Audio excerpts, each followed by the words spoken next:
This is a good baseball game between two good baseball teams, as expected. Unfortunately, we were kind of clawing out of a hole for a while. I thought our guys did a great job battling back under some challenging circumstances, good baseball game. And as I mentioned to the guys, unfortunately, it comes down to playing.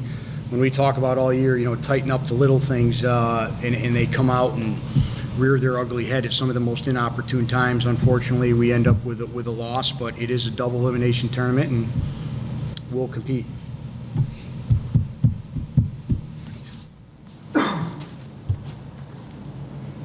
Coach, they were up 3-0 going into the rain delay.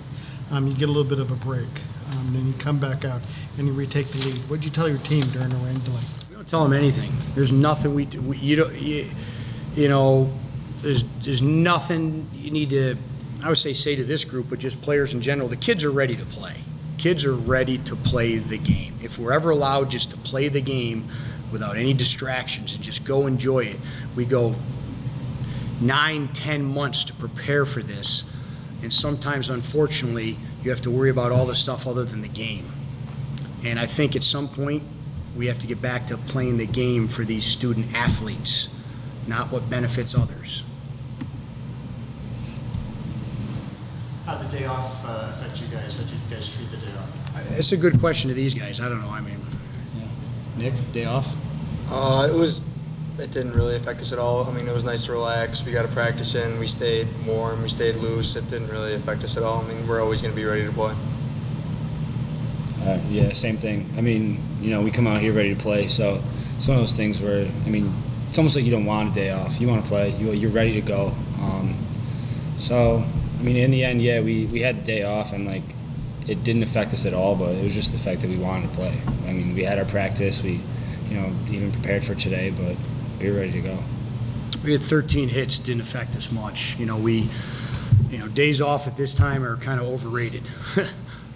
You get day off in a few days, maybe.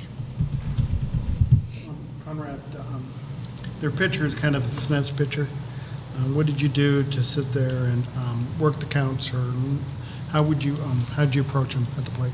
I never swung first pitch curveball. I was waiting on that.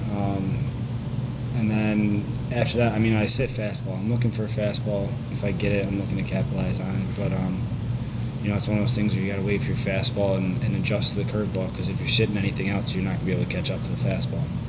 So in the end, I'm looking for fastballs and adjusting everything else. I thought that Chris Tate did a good job for them. He came in, settled the ship a little bit when we started to, and then he started to get tired, and they recognized that. But he did a pretty good job. He was a different type of lefty. We actually hit tremendously good off lefties typically, better than we do off righties. This is the first time we've seen you in 7 games after a loss. What do you do to sit there and prepare your team tonight against a pretty tough lacrosse team? I wouldn't say a pretty tough team. I'd say an absolutely outstanding team. So is Trinity. So too is Emory. So too is this bracket. So we knew it was going to be a barn brawl. When you came in here, we played lacrosse earlier in the year. We played them twice last year. They're as good as they get in terms of offense.